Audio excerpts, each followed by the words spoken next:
Saints, St. Vincent. And just a reminder, note to Skip, that we are recording. Of course, as always, we're really happy to have all of you and all of us together tonight. We're sorry that Father Evan could not join us tonight, but Peggy and I met with him yesterday afternoon, and we spoke for a good hour about our We Have a Dream mission. He was very interested, and he was really passionate about the topic of racial justice. In fact, at one point, he shared with us that his first Mass as a priest, at his request, was at St. Peter Claver because of his respect for that historical Black parish and all the good work that came from there.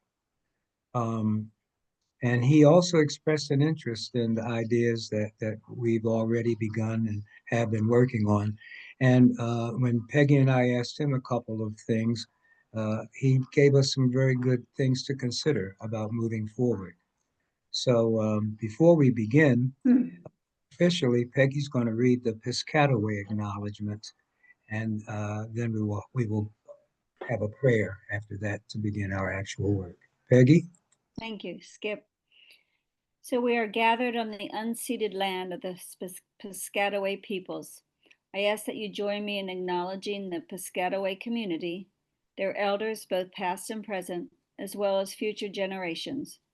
We acknowledge that this country was founded upon exclusions and erasures of many indigenous peoples, including those on whose land St. Vincent de Paul is located. This acknowledges and demonstrates a commitment to beginning the process of working to dismantle the ongoing legacies of settler colonialism. Thank you, Peggy. And as you can see, that is continuing as we hear about the Smithsonian Institution having to go through an examination, one of the points of which being that there's too much emphasis on the badness of enslavement. So now, Al, will you grace us with a prayer? I think we could all use one. Well, let us quietly place ourselves consciously in the presence of God.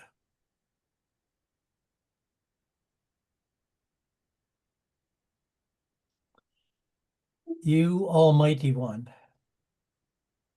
have blessed us with consciousness and free will, and blessed us with the innate consciousness of right and wrong. You have blessed us also by giving us a much deeper understanding of the creative will behind the universe by humanizing it in the person of Jesus Christ. Yet the chaos of our world today reflects how individuals, religious organizations, and governments consistently thwart your will. We shudder at the enormity of our task to conform creation to your purpose.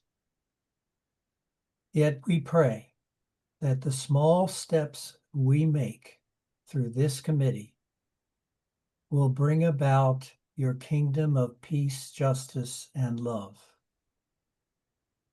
For what we think and how we act will influence your goal for creation. We pray that each time we stand up for an ideal,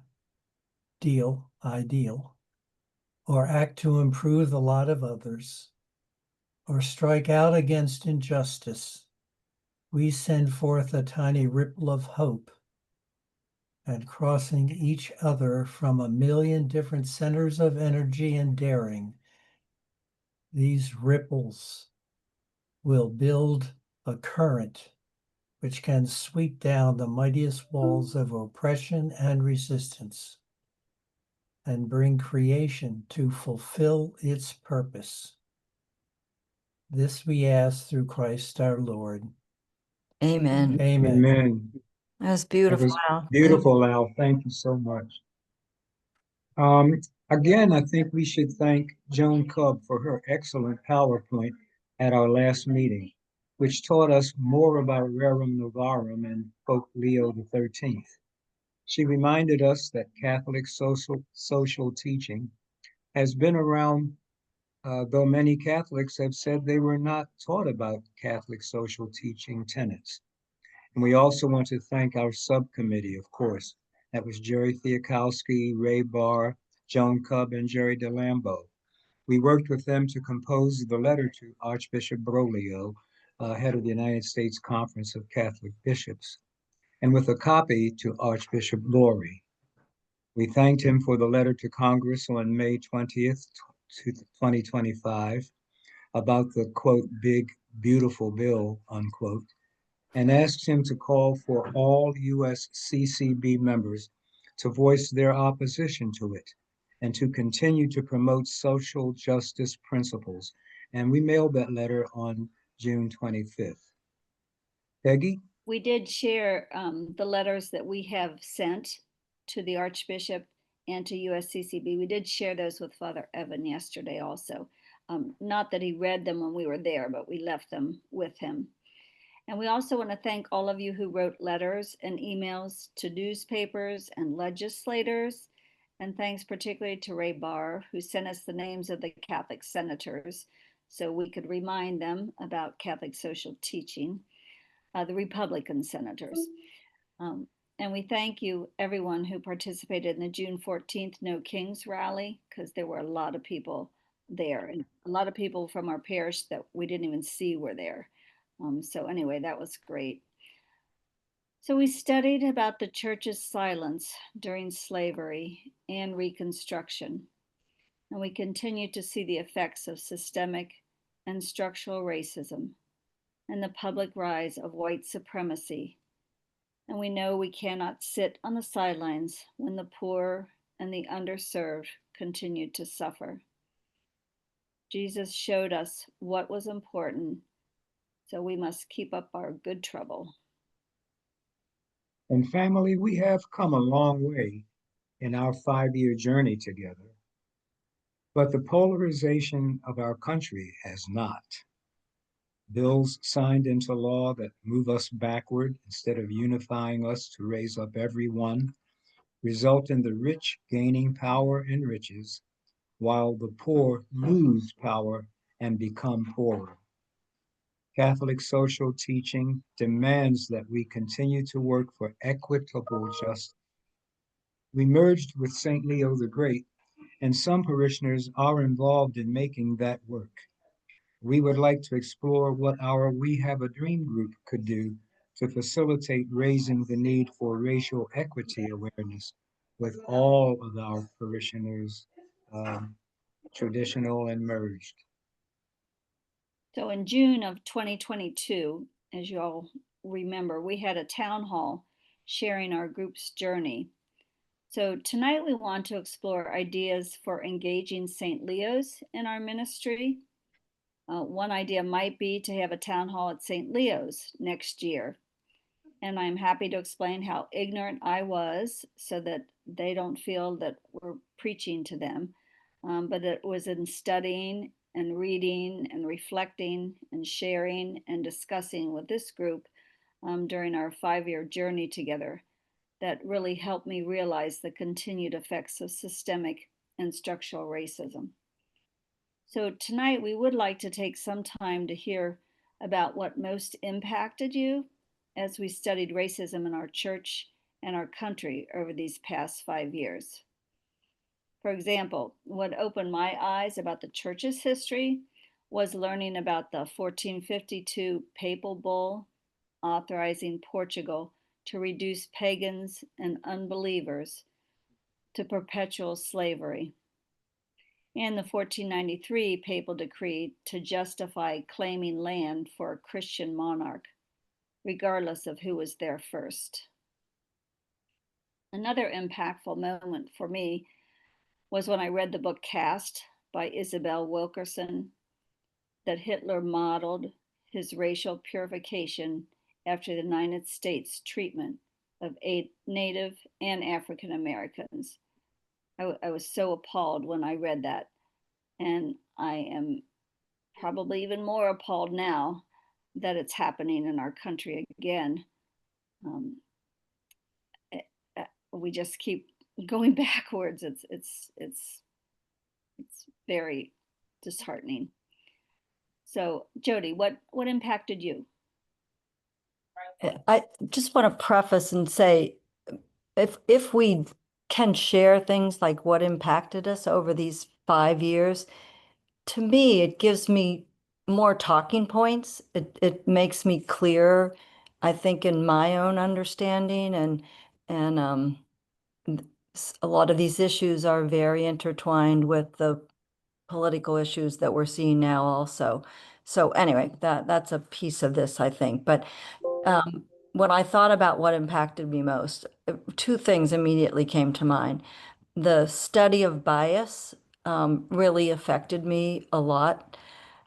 I understood unconscious and implicit bias so much better after the statistic that I heard about that hurricanes with female names kill more people. And as you may remember, hurricanes are named before the season begins, and they alternate male and female names. And when a hurricane has a female name, it makes no sense that there would be many more people that were killed until you think about gender bias. When a hurricane has a female name, people don't evacuate as much. So that unconscious bias, unconscious understanding that we believe, men are more powerful, that when you hear a name like Katrina, you just think, well, that's not going to be bad. So that unconsciousness, that implicit bias just really showed me it was a very concrete understanding for me of how bias can lurk under the surface of our minds, make no sense at all, but still control our actions. And I think racism has a lot of those same biases. A second thing that affected me so much was when I read Frederick Douglass's autobiography. There was one passage in it, even though with all the whippings and everything were so horrible, one passage just hit me like a brick. He said when he was 7 or 8, he went to the home of the couple that would soon own him, and he was there to take care of their son. And he said, when the couple came to the door, the mistress looked at him with a look he had never seen before from a white person. She looked at him kindly. This new and strange sight filled him with rapture. That was so painful to read, and I imagine that many present-day Blacks can relate to that, which is even harder. And additionally heartbreaking, as time passed while Douglass was a slave to this couple, the husband stressed that a slave should know nothing but to obey the master. So he said this previously pious, tender, gentle woman became, under the influence of her husband's counsel of slavery, a mean mistress with a heart of stone. I know I've learned so much about racism with Skip's lived experiences that he has shared, and those have been so painful, but taught me so much. So maybe Skip, you can share some what has impacted you or whatever you want to speak about. Sure, I'd be happy to, Jody. And as you all can see, we're really looking backwards in a good way tonight, reflecting backwards on what has impacted us as we've been together. And so when I finish, we're going to welcome all of you to have that same sort of backward look and reflection. I know I didn't have the vocabulary of terms like systemic or structural racism on which to pin my personal experiences or expand my perception of how permeated with racism every sect of American Christianity and society was, including Catholicism. until our readings and our studies together, even though I was a lifelong recipient of a lot of it. In beginning this group, I also had to admit that I also was a racist, but coming from a different direction. Growing up in a segregated Baltimore community in East and West Baltimore, and attending a segregated school system with a separate colored superintendent, you sort of learn automatically to be wary of the other community, which excludes you. My father worked for a prominent downtown department store called Hustlers, was perhaps considered the top department store in the city. His employer told him that despite his talent and his work ethic, he could never be promoted to a higher position.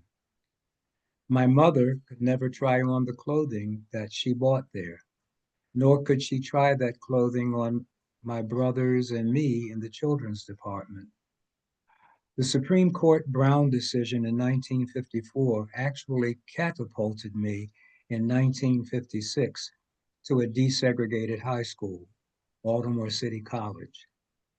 My junior high school counselor said I owed it to my people to show, quote, them, unquote, what we could do.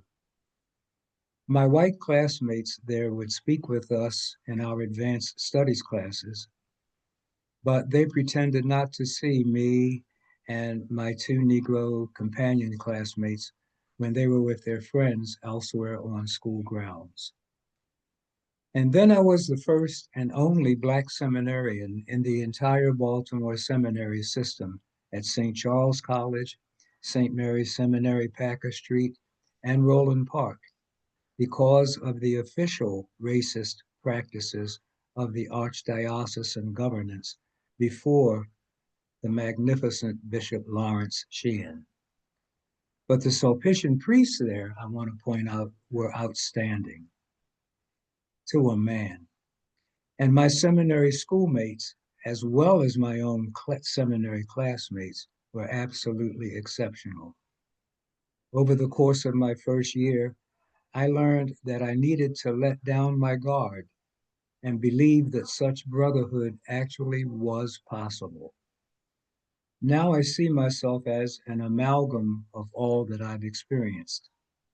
I consider myself bicultural, and sometimes I switch my coding as needs dictate. For instance, if I'm at a big affair with someone in my family, with friends, and as I walk away, I hear someone say, well, you can tell he's been around them people a lot. The unique community that was and is St. Vincent's in all its diversity has made me even a truer believer of what our country can become. Would anyone else like to take a look backwards on our journey and tell what has impacted you in the course of it?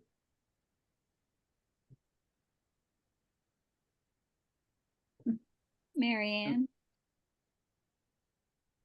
Oh, I am unmuted. Okay. Um,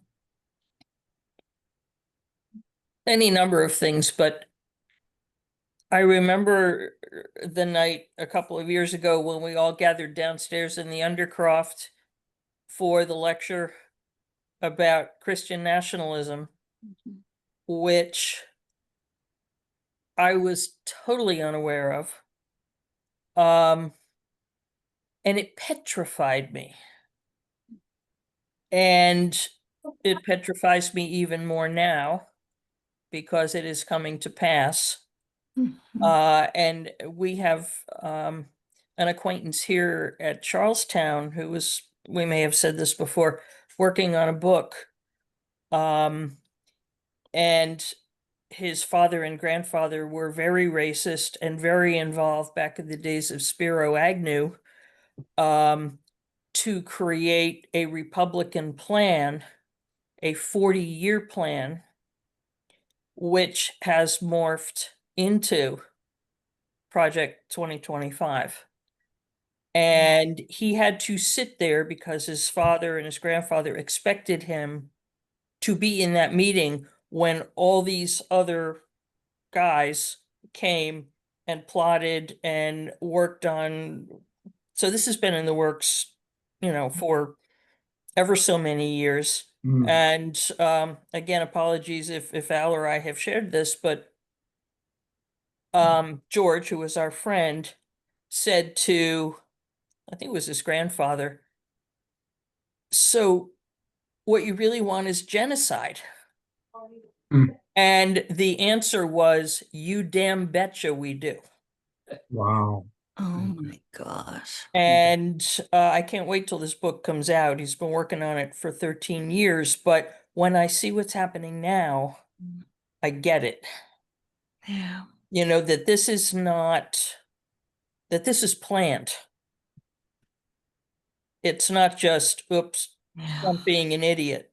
That there are people behind him who have been working toward this as their goal, which Yeah. scares the crap out of all of us, I think. Thank you, Mary Ann. Al? For me, one of the revelations was the statistical evidence of what happened in terms of the butterfly effect. Okay, the redlining that occurred. And also, I mean, from what was presented here to us, when we had that open meeting, but also from the Enoch Pratt Free Library, also put up a total expose on that whole redlining effect. Yeah. And, this was an instrument of the federal government, okay, which sealed in racism in the city. So that was a very powerful thing to see the statistical evidence of that. And the other one that was very powerful was the expose of the destruction of Black inner city communities through the interstate highway system.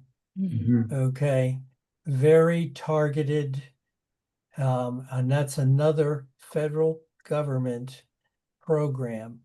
So you've got two government programs here aimed at destroying any cohesion or abilities to grow themselves, into a stronger, more powerful community, to crush their ability to grow financially.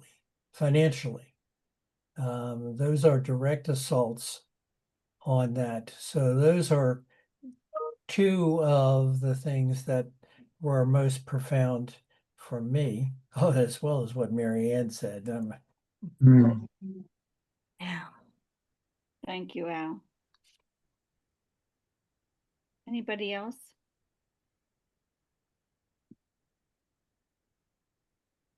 Also, can you hear me? Yes, we sure can, Ray. I enjoyed your initial comments, Peggy, about the start of the country. I recently saw an ad in the paper whereby someone was advertising to buy a jersey, and the jersey more or less said, "If you don't look like these people, you're an immigrant," and they were all Indians down there. So it's a lovely picture that we're all immigrants. And I thought that I'm going to see if I can find that again and wear that around. That's okay. I guess my ideas, my thoughts are kind of fragmented because I don't,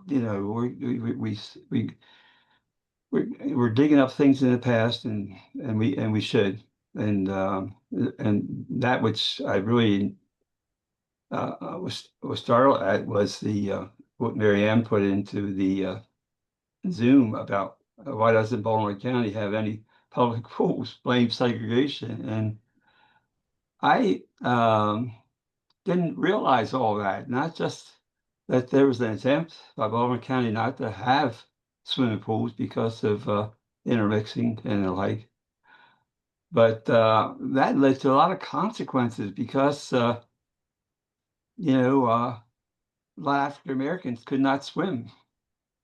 And there were a lot of African Americans, young people, who died because they couldn't swim. And their fathers couldn't help them because they were not taught how to swim, because they were not brought up the usual way that we are brought up. You go and learn how to swim and like, but you can't, if you don't have the pools, you don't have that. Yeah. And that's a crying shame. And I didn't realize these parts of this that came together when I read that article. And even to this day, I don't know if Baltimore County has any public pool. That's amazing. Yeah.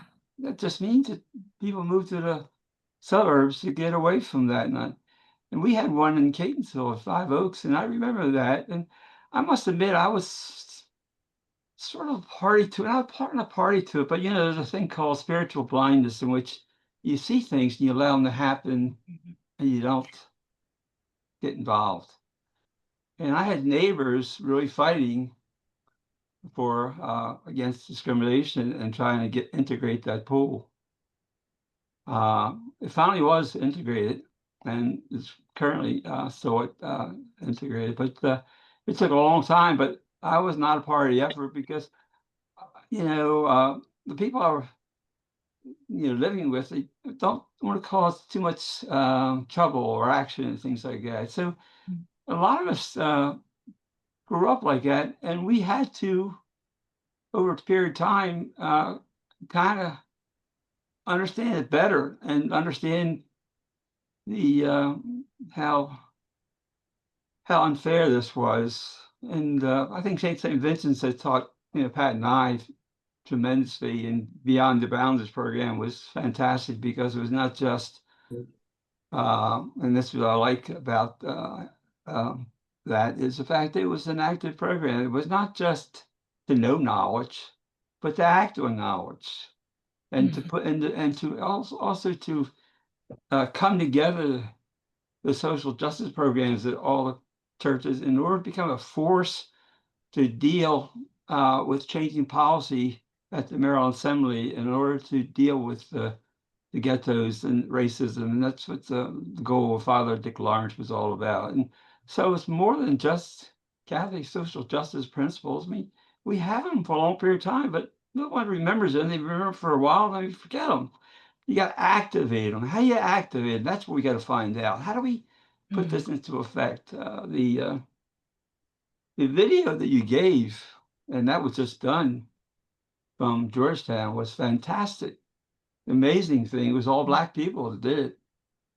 And I don't know if you heard, you watched that video. It is fantastic. And Father Manuel Williams just expresses what I really feel strongly. And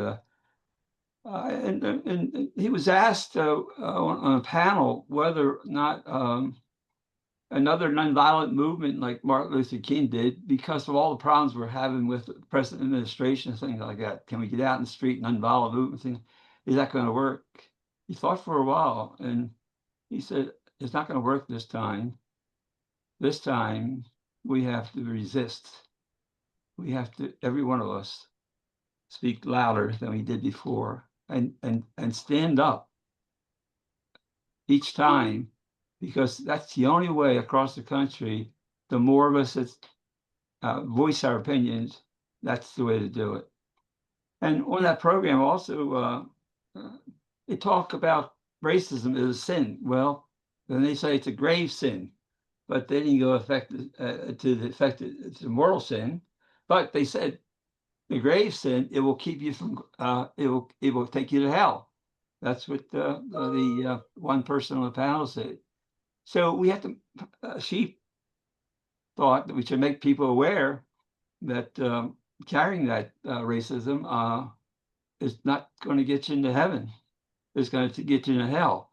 I don't know if that's a major point, but it is something more than just a sin, a venial sin, or something like that. It's a grave sin to the point that we have to let people know that. And you know, we have a lot of people that are what they called chaplains to the Empire. A lot of people going to the White House. You know, a lot of the Catholics that voted, you know, pro-choice and the like, or yeah, along the Trump administration. And it's almost like they're bound to them. I couldn't believe that Bishop Barron was in the White House on the day of the speech and the like, and no one has called him out for that. And then I guess in sports, our football players, all the Harbaughs went to the White House just last week, and you know, and they said, "Well, he's our president. We got to honor him." Bullshit. We've got to do something about it. We have to rise above just lamenting about what things took place in the past, but we got to find a way to elevate this. And Father Williams is saying it's not going to be an nonviolent way of Luther anymore. There's got to be a new way that we resist.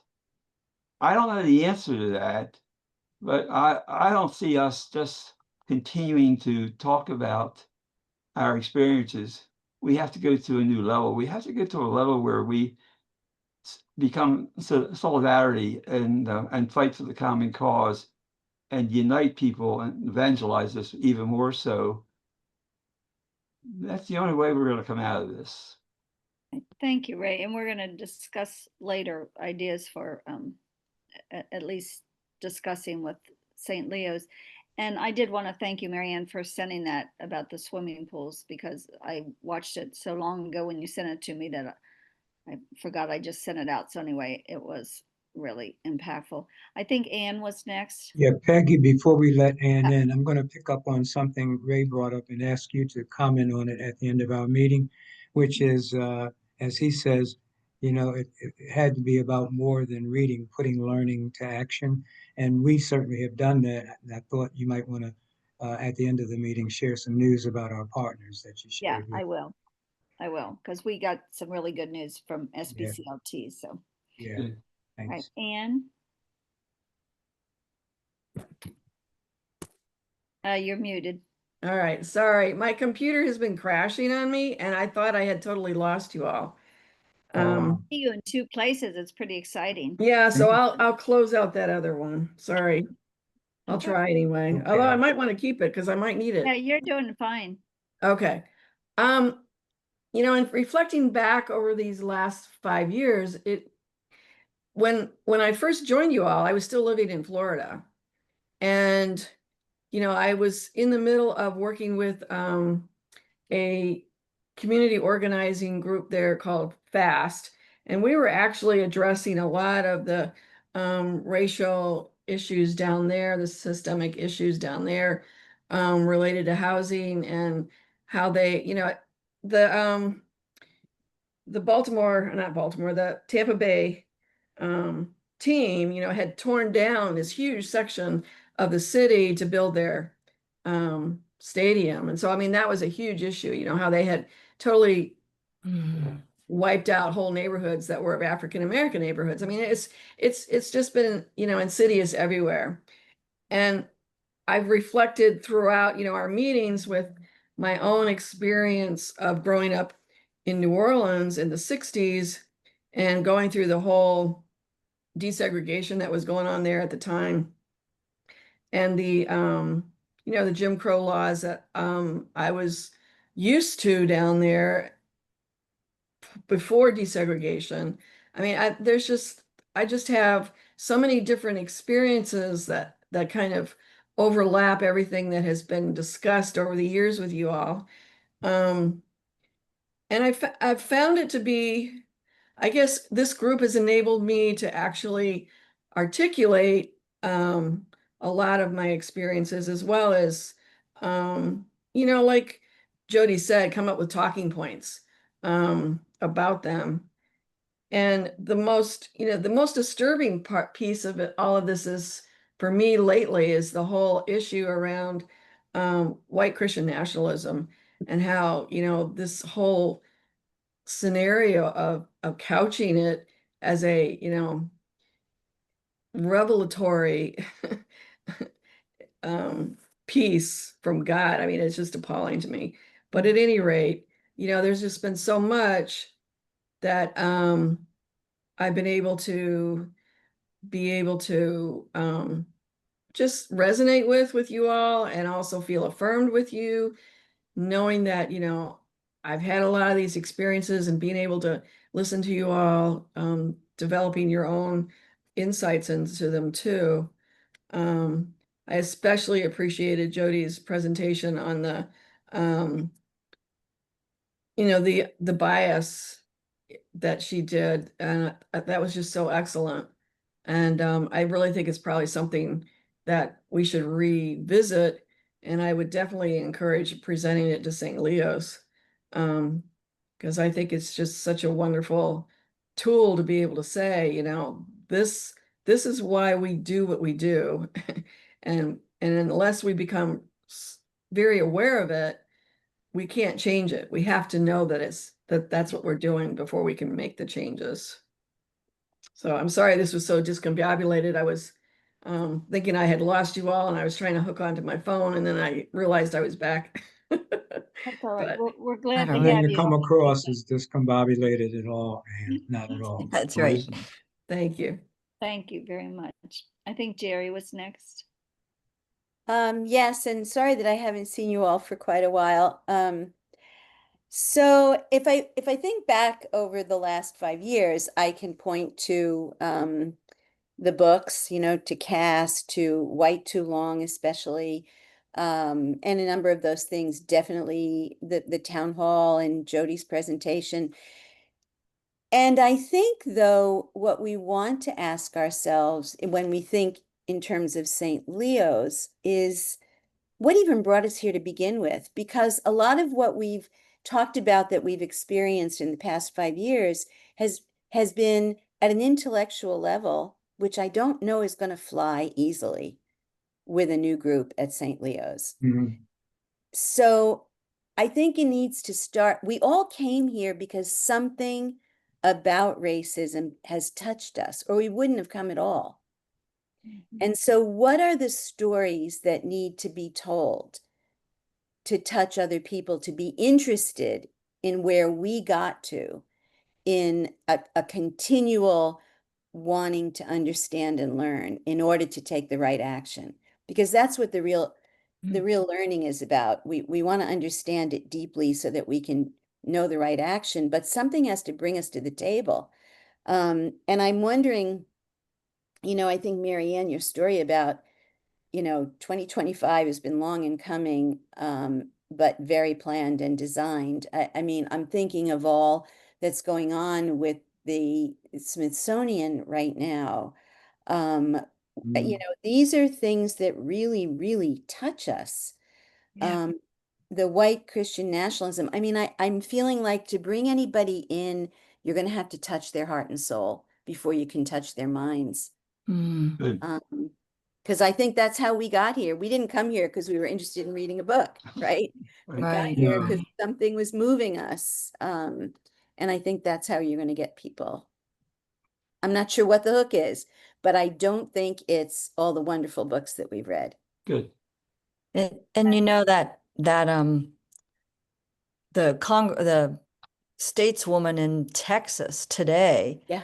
that really, I think, certainly touched me, but that what's going on there is such a great tie-in to racism also, because, you know, even though all this gerrymandering and all of that is political, but it's racially motivated. I mean, in so many cases and districts. And so anyway, I think that's a great point, Yeah. Jerry. I mean, and even a simple thing, I mean, how many people do we know that will say, oh, I am not racist because I have a good friend who's Black, right? Without really deeply understanding what's going on systemically and structurally, but maybe it's a starting point, Mm-hmm. you know? Well, and that's Anyway, kind that's of sorry. no, thank you, Jerry. That one of the reasons Jody and Skip and I were talking about, if we do some sort of thing with St. Leo's, we thought it would be important to hear what impacted you all the most, because that's what we'd like. We said, instead of us standing up there, we wanted everybody sharing stories. So later, as soon as we get finished, anybody else who wants to give what impacted them, we do want to discuss ideas for what to do with St. Leo's. Father's, you know, I'm ready to do a town hall right now. You know, Father was like, okay, he said, probably come up with ideas, not a plan, just come up with ideas first. And that was wise, to not go straight to the starting line, but to start thinking about it and planning. So we're probably thinking in terms of, you know, January. Anybody see in the Sun paper today that they're going to build a town that's for white people only? No, Where? Someplace in Baltimore. I think it's No. Baltimore. Yes, it's an area and it's only going to be for white people. Now, how racist can you be? Yeah. Well, surely you'd have to vote on that. So I can't believe Baltimore would support that. I don't know, but I read it in the paper. Like You sure it I didn't wasn't see. Florida? wow. No, I don't think so. But I'm gonna. how about that? Oh my gosh. All right. Thank you. Would anyone else like to share what impact? Oh, I think Mary Lakaitis, you had your hand up. And Kathy Actually, it was Youngkin. Jack Schmidt. Jack. Mary's name is on it. Change that name to Jack. Uh, Well, actually, the things over the 5 years have sort of reinforced something that I believe happened to Mary and I back in 2015. We were standing around waiting for a protest march for Freddie Gray, and we were just standing there by ourselves and not talking with anybody. And there was an older Black gentleman standing in front of us. And the speakers made some remarks, and then he said, let's start gathering together to march. Well, the older Black man turned around and spotted us, and he came up to us and put his arm around us, and he almost couldn't talk. And he said, you know, thank you. Thank you so much. It was sort of like, I never thought this would happen. And I think he did it to us because we were older, where, you know, I think it's assumed that some of us have some older thoughts about racism, so, and about racial relations. And that has stuck with me for these long time. I don't know if Mary has any comment, but and everything we've done, the white too long books, the list of facts that you gave out at the town hall, I always think is something that just, I mean, it gives you 20 or 30 relevant facts about how bad things are. And I think that's totally important too. So that's all I wanted to say. I'll agree with that. I think it's important to talk about facts and really, well, we want to talk later about St. Leo's. I don't think we want to make them feel angry or less than, or anyway. What makes me understand all of this is when I stand outside of church, or if I stand on Fayette Street and I see usually a very heavy-set Black woman coming out of the dollar store carrying groceries. I see people who are clearly uneducated, with lack of nutrition, living in poverty, and that's what all that boils down to. Yeah. Thank you, Mary and Jack, both. Yeah, it's definitely all around us. We don't have to look far, do we? To see what we've done. And anybody else want to share? Kathy Youngkin had her. Oh, Oh, and Jerry? Jerry. Okay, I'll go. So I grew up in a racist family, I have to tell you. And it was like, you know, they were like a level below us. I mean, they couldn't do the things we did. They weren't smart enough. They didn't have but they didn't have opportunity. But I didn't realize that part. When I changed finally, it was when I came to St. Vincent, came to church in 2012, joined TRE, went out with Peggy Cronin to a Black person's home and met people one-on-one. And from that point on, everything changed. Everything changed for me.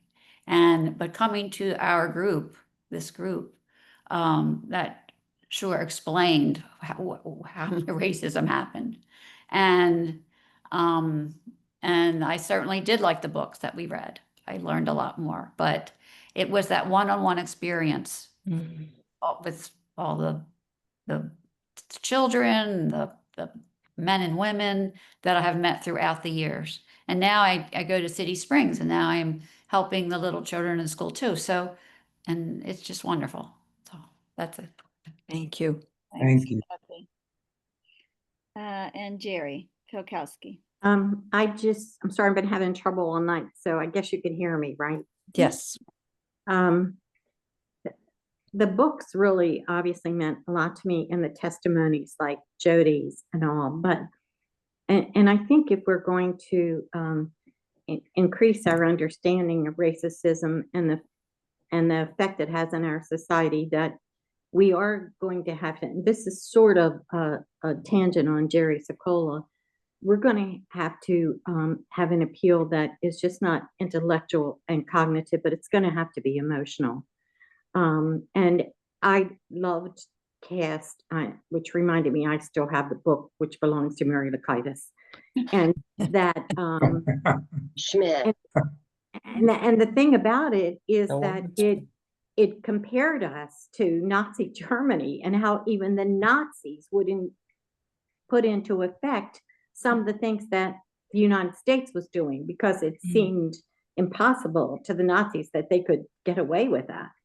And so how frightening is that? And then also reading like the Booker T. Washington book. But the thing that really touched me are like the personal stories that you all shared, and your own understanding and your own development. I started off as a public school teacher in one of the counties, and 30% of my class was little African American kids in middle school. And I had a little kid named Lee that would never go outside at recess or lunchtime. And he would say, you know, Miss Fikowski, can I erase the boards? Miss Fikowski, can I clean the erasers? That's how old I am. We had chalkboards and erasers, not whiteboards, you know. And I said, you know, of course, Lee. And he said, you know, Miss Fikowski, can I eat my lunch in the room while you're eating your lunch? And then funny, I walked over to the window and I was looking out at the playground, and I said, Lee, come over here a minute. And I put my arm around his shoulder and I said, are they mean to you outside on the playground? He said, yes. And I said, do they call you names? And he said, yes. And I said, do they call you nigger? He said, they do. And I don't want to go out there. And I said, I don't blame you. And I said, what do you think they do that for? And he said, I think it's because they don't really know me. And I said, I think that's true too. I said, I think if they really knew you, they think you're really cool and they kind of love you like I do. And this little kid put his arm around my waist and just patted my back like to comfort me, you know. And I said, Lee, you can stay in here with me every day if you want, and I'll find something for you to do. But I want you to think about facing it one of these days. I want you to go out there and show them one day what a cool kid you are. And if it doesn't work or you don't like it, you're welcome with me all the time. And, you know, eventually that year he did do that. And he turned out to be a pretty good basketball player, and he turned out to be like the smartest kid in the class, actually. Wow. So he had all that going for him. But I think like Lee's story and then the other, it probably brought me to this group because I never got over it. But then all the things that you said kept me in this group. But the day that Skip told us the story that he couldn't eat the ice cream at High's at the tables, that the owner of High's where Skip and his siblings went and friends went to get ice cream every day, told them they could not sit at the tables and eat the ice cream. That's what took my heart. And I think that's what we have to be able to do to the people that we're going to work with. We've got to obviously appeal to their cognitive powers, of course, but we also have to touch their hearts, where they live. Mm. Jerry, Right, Jerry. I was thinking of Skip's story just as you were saying that too. So, Audrey. Yeah, I thought that we were supposed to talk, and we are eventually supposed to get that. On the agenda tonight was how to go to St. Leo's or what to do. Right. And I thought about that, and I thought, well, in terms of most of the factual information in the books we've read and everything else that people have talked about here as being impactful, that would be a little bit much for them. So I decided that maybe what would work would be using Archbishop Laurie's letter, because I figured that would be fairly innocuous. So I went out to the website to look at what he's written. And he's written two letters on the website, maybe three, but two. And the last one was 2019. Like nothing's happened between 2019 and now, but nonetheless. So I pulled that up and I read it. And it's pretty innocuous. But there's a whole section in that letter about the history of the Black Catholic Church in Baltimore and the Archdiocese and racism. Did any of us know that the first three archbishops in Maryland had slaves? John Carroll and the two after him, they all owned slaves. And then he went on to talk about how they invited the Mill Hill Fathers in, who became the Josephites, to start the Black churches so they'd be segregated. And then once there was a little, and if Blacks didn't have a church they could go to, and they came to a white church, I think Skip's already talked about this, they had to wait until all the white people got communion. They had to wait till all the white people went to confession.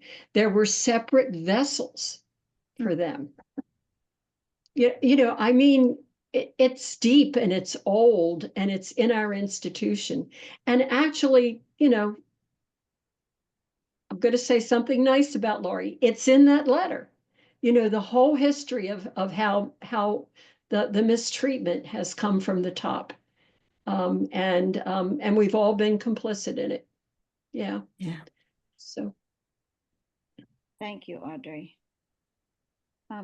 Jerry, you're muted. Just one quick thing. I want to really be careful. Sometimes I feel like we always slip into, when we're talking about racism, we slip into poor Black people. And racism is and will and has and will continue to impact us at every single level of this society. In every institution, no matter the accomplishments, the superiority of intellect of people of color, it isn't just about poor Black people that we have to feel bad for. And I feel like we slip into that a lot when we're talking about race. And I really want to be careful that we take this on in a bigger way of how it's really impacting the entire society and how it will. It is destructive. I mean, the destruction, when you think about the accomplishments, I think about the women that were involved in NASA. And I mean, if you tear down everything that has to do with people of color, of Black people in this country, it isn't just about the poor people who are homeless. It is much, much bigger, deeper, and more destructive. And I think that is another story that really has to be told. Yes.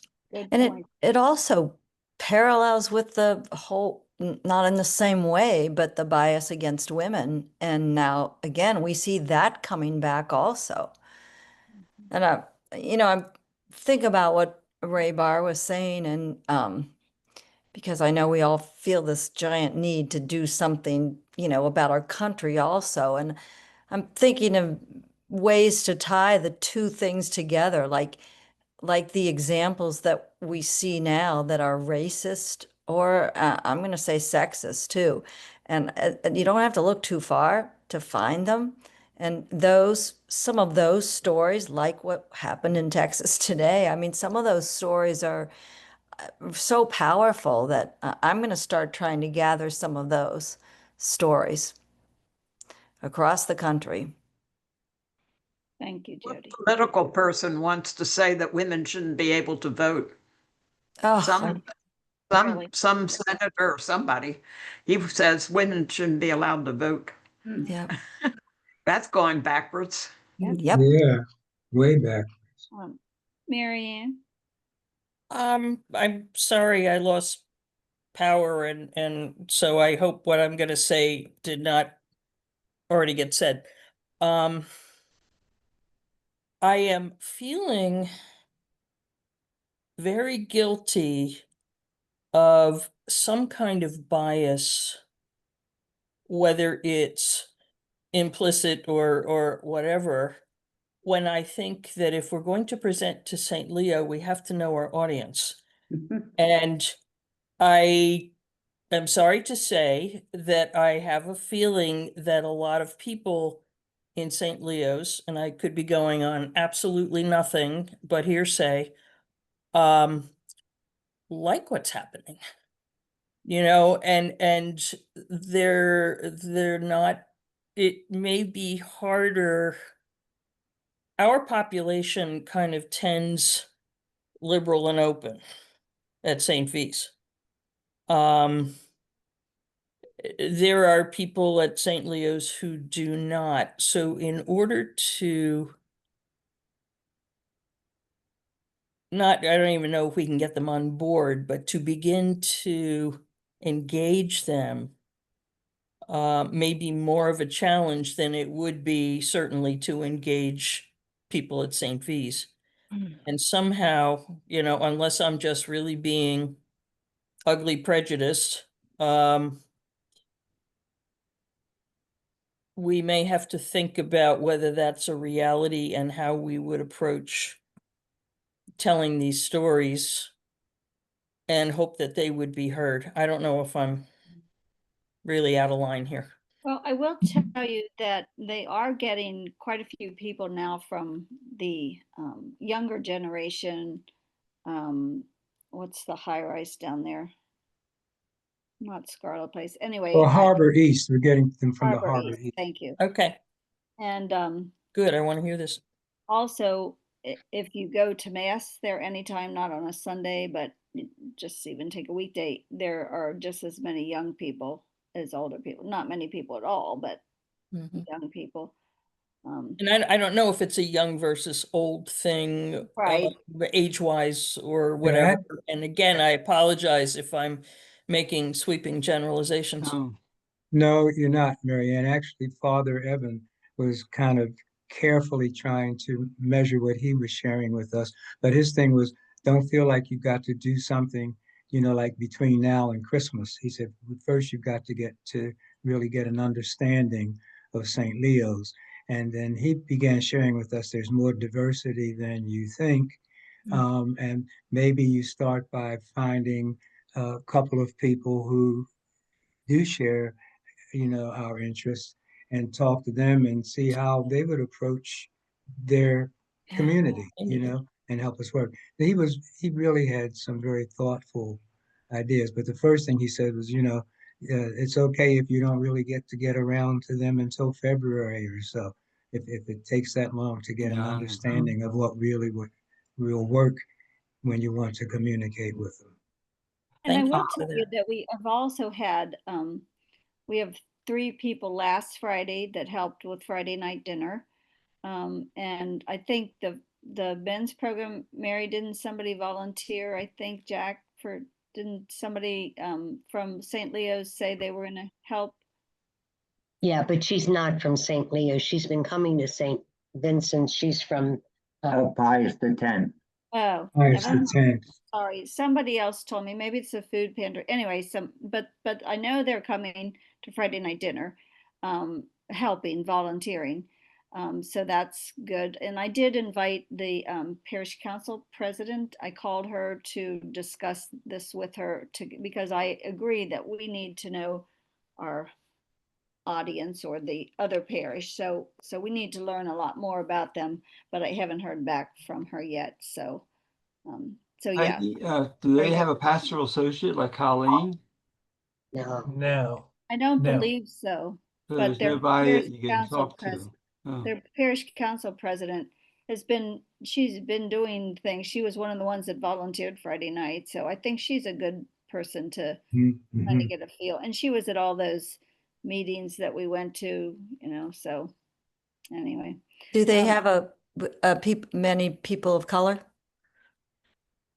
There are some. He didn't indicate that there were a lot. Yeah, he didn't say how many, but we don't have a lot either. No, I know. I just was curious what theirs He makeup said was.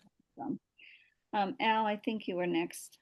Yeah, I think in terms of this, it's very wise to follow Father Evan. Mhm. He is deeply involved with that parish and knows that parish and getting to know it well and what it's like. Okay, he knows that it is entirely different than us in so many ways. And he is receiving a lot of resistance himself. Okay, over there. So I would tread very lightly on what we would want to embrace, or have them embrace what we are doing. And I think following his advice is critical because he's the guy who's got to try to bring these two communities together. Okay. He's the guy who's been stuck with that issue. That is Okay. why we met with him, and we also gave him a lot of material that he hasn't had a chance to look at yet also. And he was very supportive and for sharing and doing something to engage them. So, and he wanted to be with us tonight, but he already had a commitment, so I can see him participating. He was extremely supportive. Yeah. Jack or Mary? Mary. I don't think that we're going to be doing this to them under duress. I assume they're going to be given some notice in advance of what we'd like to do, and they can come if they want to. Sure. So that's a Sure. help. Yep. I have a lot more to say, but I can save that for later. We may ask some of their people to include their stories too, if they have some. So anyway, we haven't, so which I guess we're to a point where we could discuss ideas for how to engage parishioners, because I think some really good points were made tonight that we really need to kind of get to know the people. We need to maybe work together for a while before we do some sort of event. So any ideas that you want to throw out, Mary? Okay, well, I don't think it should be an emotional thing at all. What I would see is presenting them with facts that we've learned, especially things that are still taking place now. The effects of racism that are still affecting people now. And there are a lot of facts, you know, the numbers of this, the numbers of that. And I mean, it's kind of overwhelming. And if they understand those facts, then it would begin to hit them emotionally. But not everybody's going to want to do this. So I do think we should be careful. And I think we have to be careful not to be looking down on them. Right. That's why every time we've talked about it, I always say, I'm happy to say how ignorant I was about everything having to do with racism. And that's how we'll start the conversation. Well, that would imply that they are.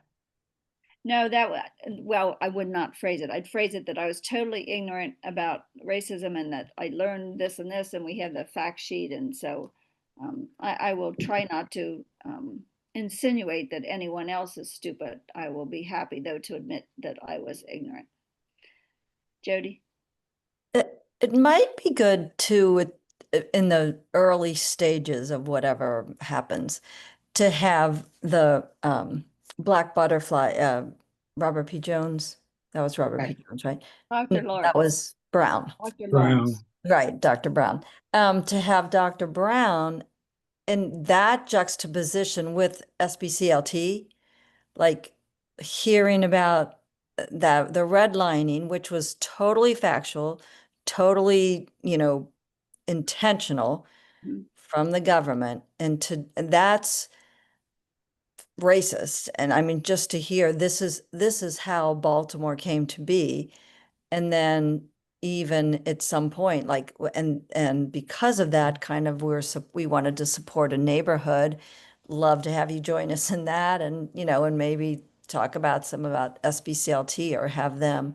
I don't know. There's something about that combination that's really one of the major reasons we chose a neighborhood land. You know, the land trust. So anyway, putting those two together, it doesn't feel like an attack in any way. It doesn't feel like, you know, somebody else is wrong. It's all, to me, it doesn't. It's more factual and it's emotional when, if there's some stories about SBCLT and the incinerators and that, I mean, you can kind of tie those two together. It's just one thought. I will tell Sitting you on the that counter. No, he's a I'm lot sorry. more expensive now, I think, than when we got him pretty early on. And I know he has been going all around. So, but yes, thank you. But would he? I think also there's their own history. You know, that whole section of Baltimore went from one ethnic neighborhood to another as people immigrated. And going back to Jerry's idea of the experiential, the Italian community has experienced bias. And I think maybe just wanting to learn more about that and share that with it, that kind of begins to segue into other communities who are experiencing and how they respond to it. Part of their response was to be a community unto themselves where good things happened, and they use their culture to really reach out to the rest of the city. And I think it never hurts to start with people where they are to tell their story. One of the things they did do, they had St. Leo's orphanage right next to St. Vincent's for 50 years. Mm. So they ran an orphanage. So they were involved with poor kids at that time. Mm-hmm. So at least maybe bring that history back. Mm. 50 years right next to us, adjoining where the park is. Thanks, Free. I think Audrey was next. Just one comment. Facts are powerful. They're really important. They bolster your argument, but stories capture people. Mm-hmm. The narrative. Yeah. Don't lose the narrative. And whatever you're thinking about, the stories will bring them along. Yes. Thank you, Audrey. And Jerry Sokola. You're Mary, muted. you're muted. Right, I'm sorry. I'm just totally with where what Audrey just said. I mean, I think by the time we read Black Butterfly, we were already concerned about racism. Oh, were we? Yeah, I mean, you can't start at that level. You just can't. I think it's right.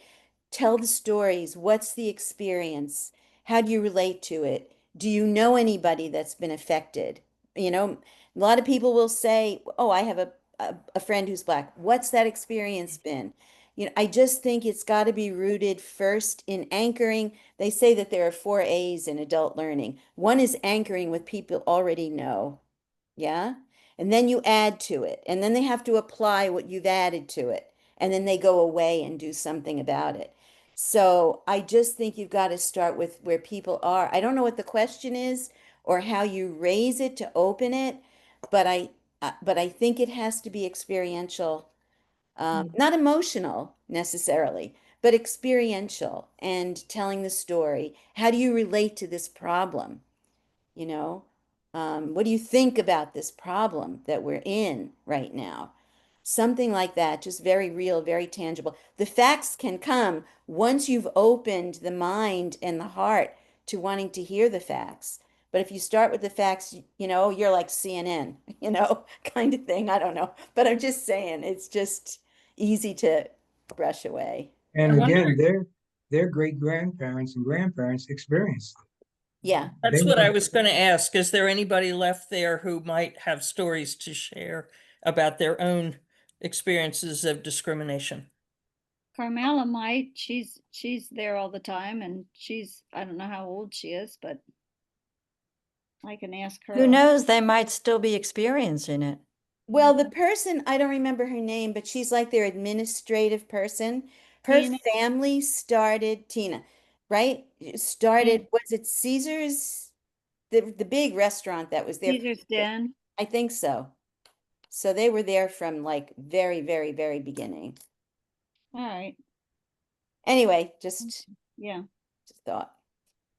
And you know, and maybe what we do is entice people weeks ahead of time with questions in their bulletin or a flyer or something with, you know, have you ever know? I don't know. I'm just throwing out stuff, but maybe we can try to get some interest even before we do whatever we decide to do. I So, even think just to really learn about them. There's a lot. I mean, they're when they got a mayor who actually came from Little Italy, and of course, you know, the former Speaker of the House is that mayor's child and all that kind of thing. I think we need to be interested in their history. They will certainly want to tell you about it. It's a great idea. yeah, maybe that should be our first step. Especially as we merge, we really do need to know about them and who they really are and how do they feel about the growing diversity coming. Harbor East is a whole different kind of socioeconomic thing happening. And is that integrating into them or are there separate pockets? I don't know. There's all kinds of questions to really learn about them before. Sort of was the same thing we said before we ran to SBCLT or anybody. First, we needed to get to know them instead of And we taking did a our lot of research on formula. that. Yeah, we don't have a formula that we're going to lay this on you. No. Yeah, good point. Good. Any other thoughts?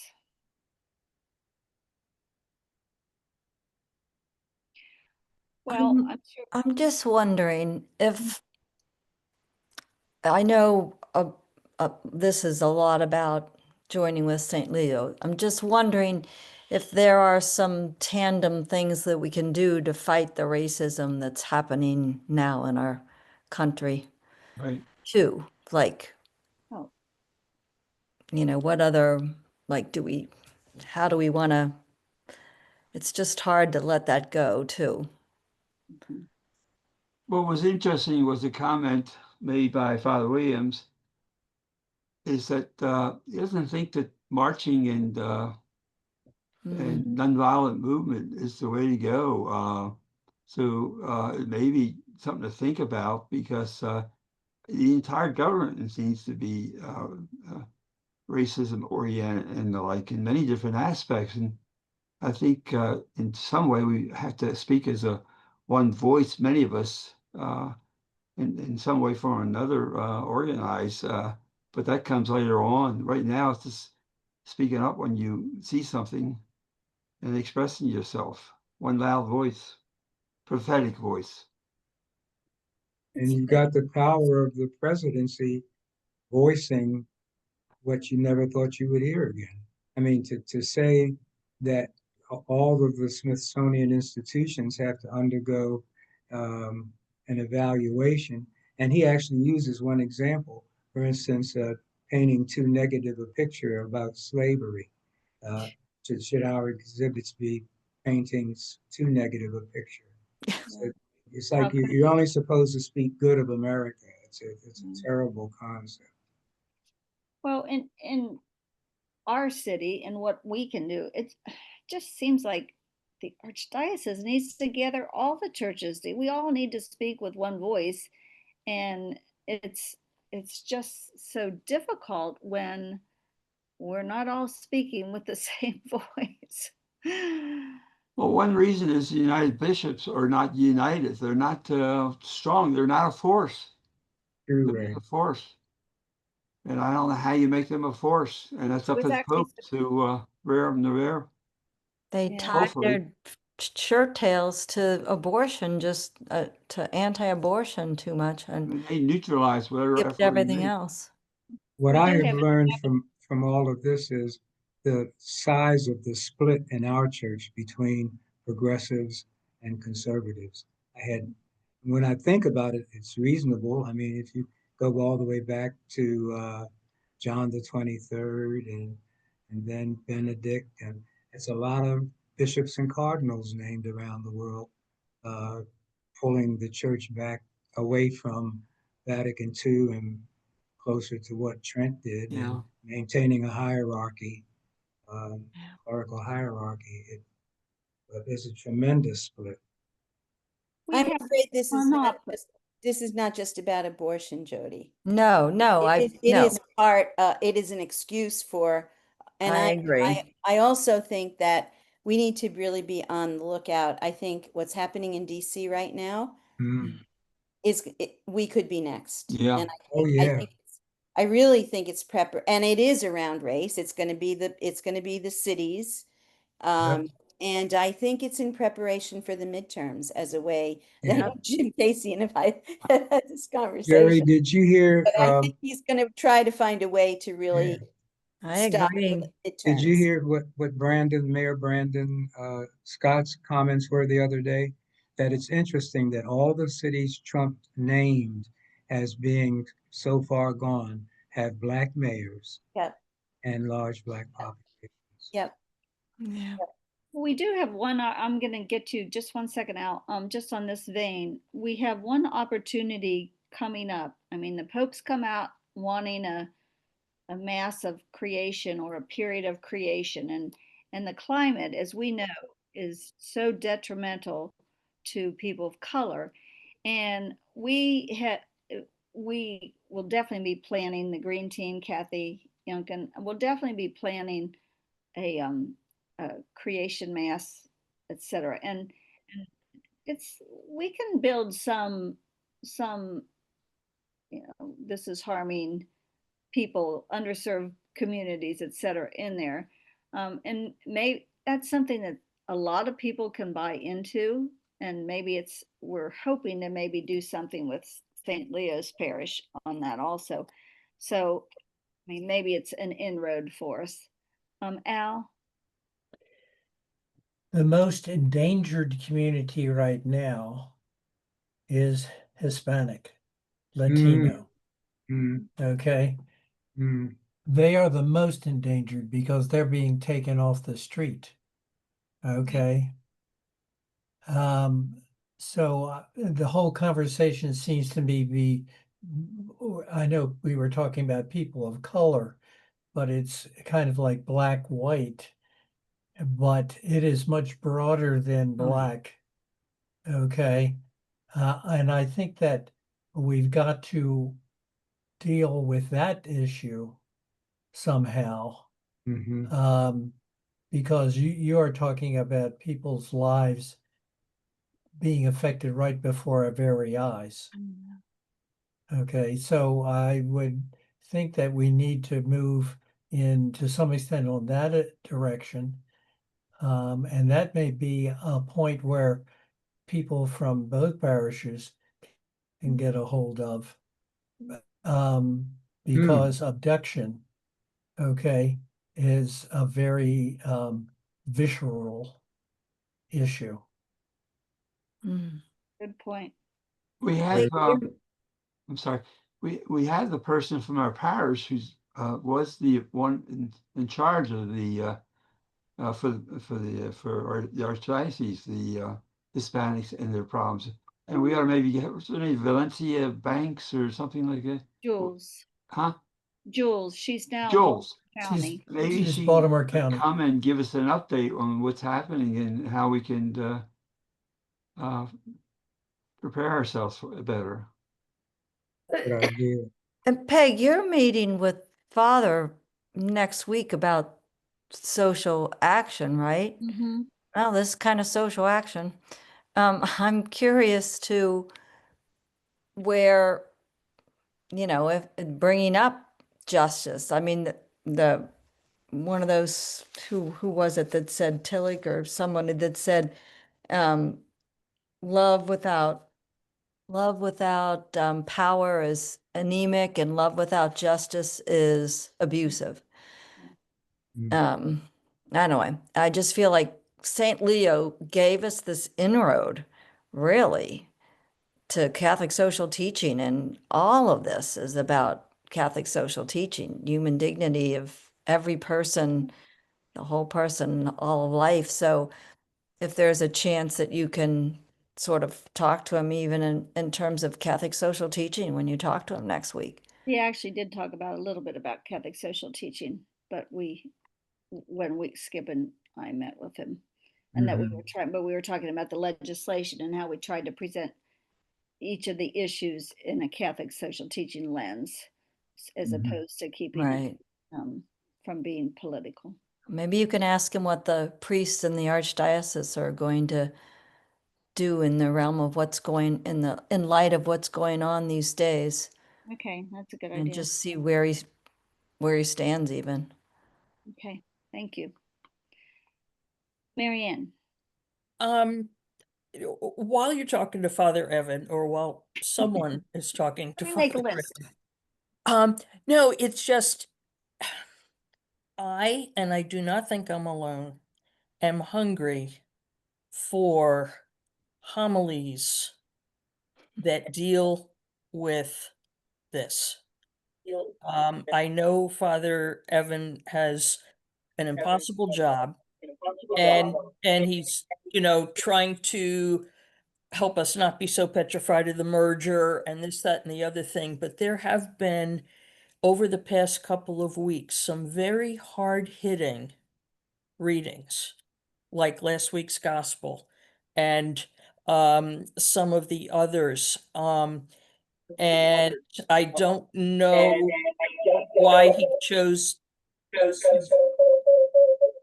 you and Al in the same room now? No, it's Anne's. I think it's Anne Whitlocks. Oh, it's Anne's. Can you mute yourself, Anne? I'm trying.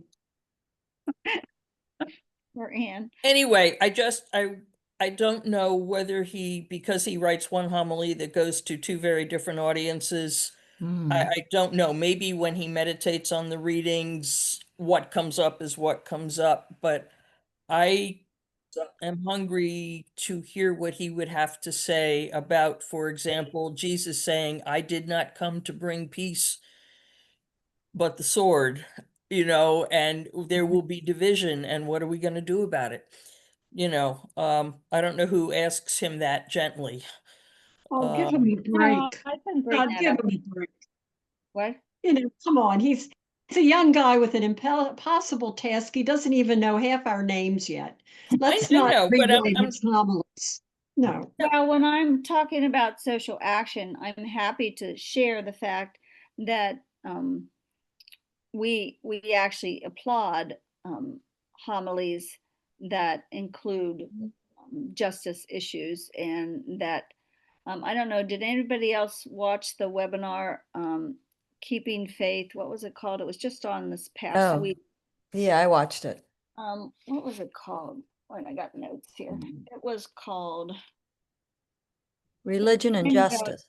Vanderbilt Mhm. University did it. Rethinking Religion. It was a Labor Day webinar and conversation intersection of religion, labor, and community activism. And Mhm. they were talking that religion, it can look differently than it looks now, obviously. And so I'll read over these notes too before I meet with him. But in discussing social action in our ministries, I'm happy to bring out, that we're passionate about justice. Yeah, and I am in no way saying to tell him he's got to do this starting next week. I know better than that. But, just that we would welcome that kind of focus when he felt able to do that. Right. Mhm. And I'll be very polite, Audrey. How do you know how your Well, diocese? I'm sorry, Jody, but it's That's okay. just that well, I was the first liturgy planner, and he told me at that meeting that he has got to write a homily that both communities can respond to. Yeah. He's preaching to Yes. two very different communities. Yeah. So, and he's got so much on his plate right now. He can't write 2 homilies a week, so that's why I was just feeling bad for him if we Yeah, lazy. I agree. I mean, we've got one group after another meeting him with Right. our agendas, I mean, and he doesn't even have air conditioning working down in the rectory he's supposed to live in yet. So, Yeah, I mean, he's just, this is 8 weeks he's here, Mm. yeah. He was running from group to group yesterday, Oh, and he had to be tired. Yeah. I'm curious to know how he looks at the archdiocese. I mean, where is he from, this archdiocese? Was he? Yeah, I can tell you Yes. about that. Thanks. Oh, skipped him. No, go on, Jim. I only know Okay. what he said Yeah, he yesterday. grew up in Mount Airy in Frederick County. So Yeah. he's from the archdiocese, and later on, when he was contemplating being a priest, he came to the city and loved it. He loves the diversity. So he comes from a white suburb. That's his background, and yet he chose to be here at the city. And what he told me, which doesn't answer the question entirely, but sort of gives a hint, is that he asked to serve in the city, Yeah. and he said, and there were very few of my classmates who did. Mm-hmm. Yeah, the only thing I could add to that is he said he was more familiar with Frederick than anything coming east of there. So he grew up in pretty much a lily white kind of area. But he said he did spend a little time at St. Peter Claver, and that's why he requested his first mass, that he Yeah. could say his first mass there. Yeah, So he was absolutely delighted and blown away by Peter Claver and all that he learned there. yeah. Thank you, Jim and Skip. Peggy, I don't want you to forget your good news, but I'd like to share a little good news before we close. Okay. Well, some of you, I already mentioned this too, but I really do believe the Holy Spirit works in a beautiful way through the family that is this church, and all your charisms and all that you bring.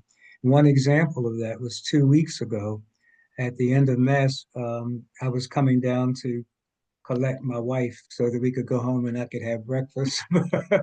And as we're walking down the center aisle, I noticed that I saw Lloyda Lewis, Reginald Lewis's widow, sitting in the church. Now she lives over Central Park, okay, in one of those uppity kinds of places.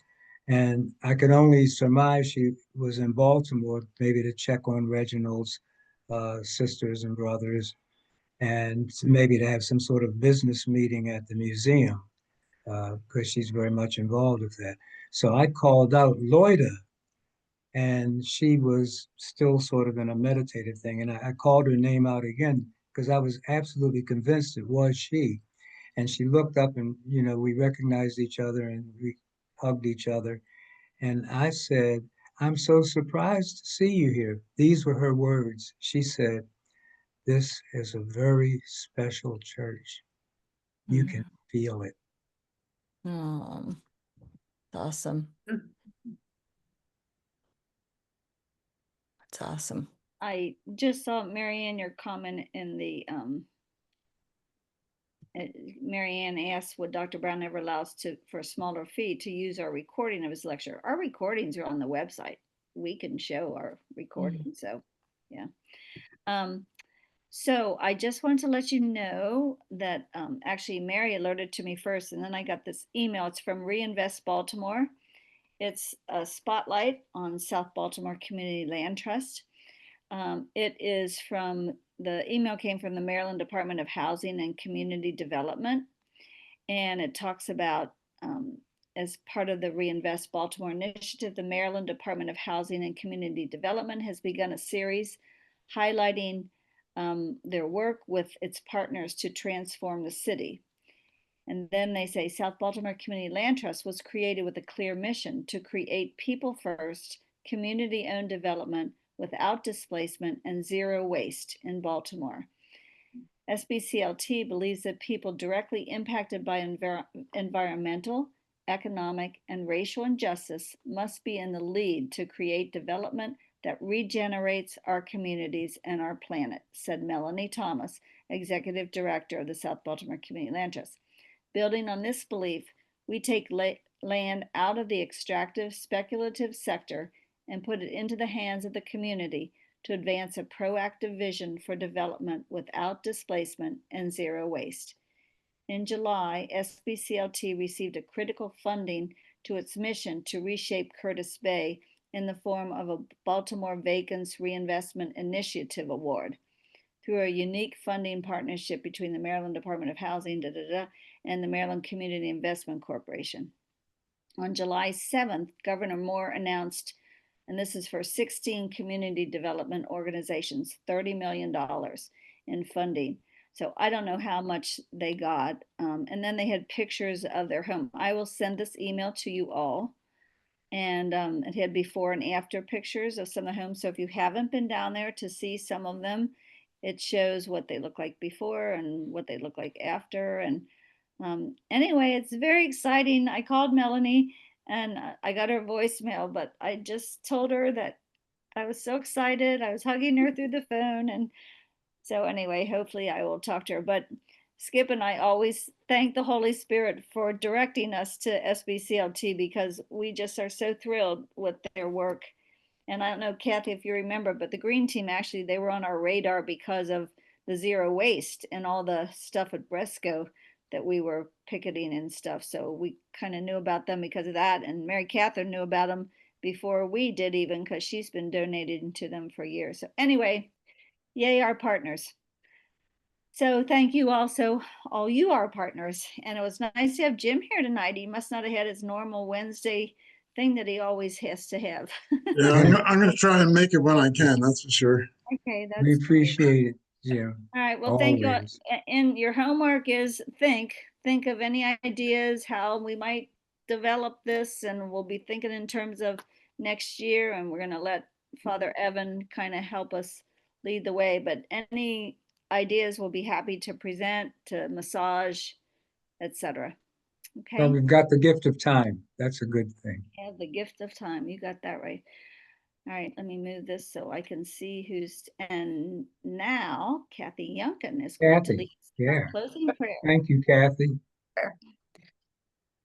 Okay. Dear Lord, let us pray for those struggling from hunger and neglect all over the world. Help us to be your voice, speaking out love and acceptance. Help us to be your feet, walking beside those in need. Help us to be your hands to clothe, feed, and shelter them. Amen. Amen. Beautiful. Amen. Thank Amen. you. Thank you, Kathy. And Thank you, thank Kathy. you all. Truly appreciate all of you. Thank you all. You're Take beautiful. care. Everybody. I Not may I Bye-bye. stop the recording.